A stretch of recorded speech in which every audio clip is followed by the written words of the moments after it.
Raging wildfires have forced more than 300,000 people out of their homes in California. And that's our first story this Wednesday on CNN 10.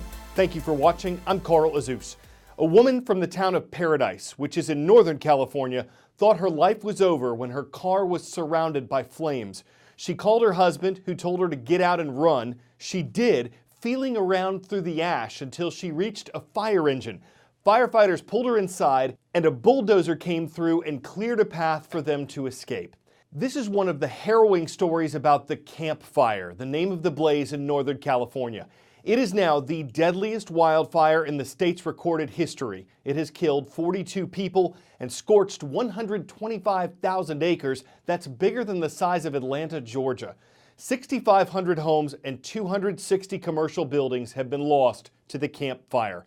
A council member from the town of Paradise told the San Francisco Chronicle that 95% of his town is gone, and the Camp Fire continues to burn. There are two other major fires still going in the state. The Hill Fire in Southern California has burned more than 4,500 acres, but as of last night, it was mostly contained, meaning surrounded and prevented from spreading.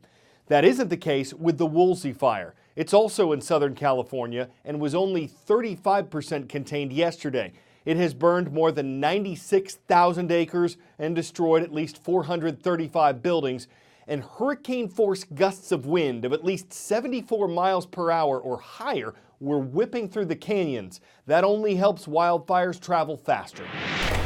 We're on the outskirts of the Woolsey Fire right now. You can see we're on the other side of the 101 freeway. It's already jumped, and this is what officials fear. You feel this wind that's been coming through. It's contributed a lot to these flames spreading, and you can see how low the visibility actually is here right now. This place is actually a little bit too unsafe for us to be right now, so we're going to try and get to a safer location. But you see this wind coming through. Again, this is a fire that went from 2,000 acres to 8,000 acres in just a matter of hours from Thursday night into Friday, and crews are just trying to maintain any sort of control on it. You hear sirens going. They are attacking this from the ground and from the air as well. On the other side of that, we have one fire, and then on this side, we have one fire. You see these crews here. They've been caravanning out in almost zero visibility, trying to get a handle again on these very fast moving flames. And it, again, just highlights a little bit of what they are up against when you talk about all of these fires. For right now, though, we're going to go try to get to a safe location. I'm Omar Jimenez reporting along the 101 freeway here in Southern California. I'll send it back to you. Newly released images from satellites that look down on North Korea have identified more than 12 missile operating bases that the communist country hadn't declared. But the significance of this is up for debate. On one hand, American intelligence agencies have known about these sites for a long time. On another, U.S. President Donald Trump suggested in a news conference last week that North Korea had stopped working on its missile program. He and North Korean leader Kim Jong-un made history over the summer. They became the first sitting leaders of the U.S. and North Korea to meet face-to-face. But there's been a slowdown in negotiations between the two countries. And though North Korea says it's taken some steps to get rid of its nuclear weapons, the main concern of the United States, some experts say the moves that the communist country has made are cosmetic and reversible. Still, others say that North Korea never promised to get rid of its missile programs and that it may need the bases and the satellite pictures for self-defense. So do these missile bases indicate that North Korea will find a way to remain powerfully armed no matter what happens with the U.S., or are they insignificant when compared to the possibility that North Korea could eventually give up its nuclear weapons? There's disagreement over this. And it's another example of how analyzing the country, what its intentions are, what problems or successes it has been so difficult. North Korea is secretive. Its government controls and limits the media. Even the foreign journalists who are allowed in are closely watched by the authoritarian dictatorship.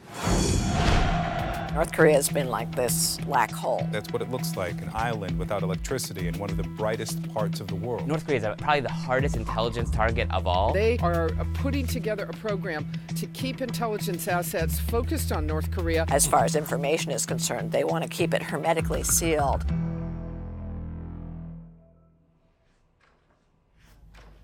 It's just basically a catalog of the American imperialists' transgressions on the Korean Peninsula over the years. It's quite amazing. Anti-American document. Journalists are not often adequately trained to do diplomacy or espionage or intelligence, although sometimes it feels like what we do is very similar. The research, building contacts and sources, but we're not trained for it. I've been traveling there for 10 years. I also was the first American so many North Koreans met, so I felt the burden of representing my country. Of course, I don't look like a typical American according to their propaganda. That was something that helped me because I didn't look like their stereotypes and their caricatures. I mean, we think that we have caricatures of North Koreans. Well, they have caricatures of Americans as well, and I didn't look like it. But that also was an opportunity for me to explain that Americans do include people of Korean ancestry and people of all kinds of ancestry. So it was interesting what I used in terms of the diversity of America to try to win the North Koreans over. I became the first American journalist who was allowed to become one of the local press corps. So I felt like I had to play the role of a diplomat, and I had to do a lot of negotiations. I would say that 90% of my time was spent negotiating. It is the most challenging assignment for a journalist. While we were not under fire in terms of bombs, we were under surveillance. That is a different kind of warfare. It is psychological. One of the things I like to do when I go to North Korea is to pick up their propaganda, and primarily propaganda in Korean, to see how it's being conveyed to the North Koreans. These are the type of books that most foreign journalists wouldn't know to bring back because they're in Korean. But it helps me to understand how they're using the Pueblo for their propaganda. The situation of the captured ship USS Pueblo, as grave as it was, must be handled with restraint.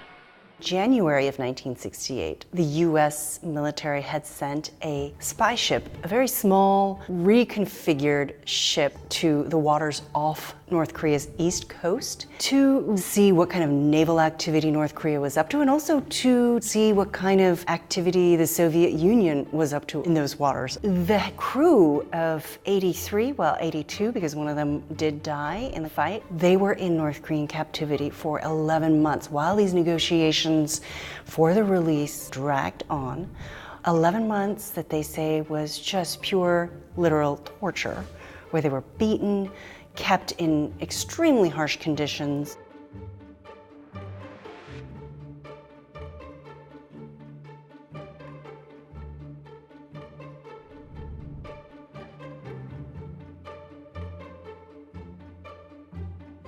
I'm sure that these crew members went through extended periods of PTSD, and then to come back to a country that wasn't interested in their ordeal over these years must have been emotionally exhausting as well.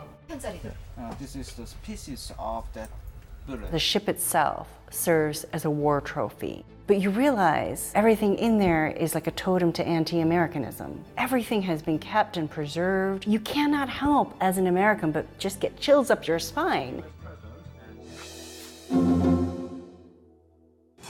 10-second trivia.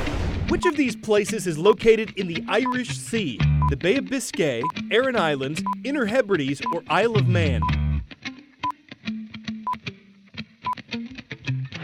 The only one of these places located directly between England and Ireland is the Isle of Man.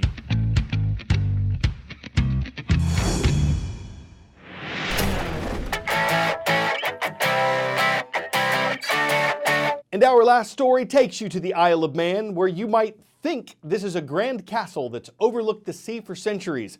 Not only is it new, but it's 15 inches tall. And it's one of a series of miniature buildings popping up across the island, the work of a Swedish art group called Anonymaus MMX. They were apparently inspired by fairy tales of the island, and they wanted their buildings to look like they'd always been there. It may look like a tiny house, but it's more like a dolly house, fit to fit a Minnie Mouse who may find it enormous. For us to just get through the door and scamper on the tiny floor, you're right on if you're sensing that it takes some real condensing. It's as small as it's magical, as mini as it's mighty. Because it's as diminutive as it is diminutive, my mind must be like a sieve. What rhymes with diminutive? I'm Carl Azus, and I'm out.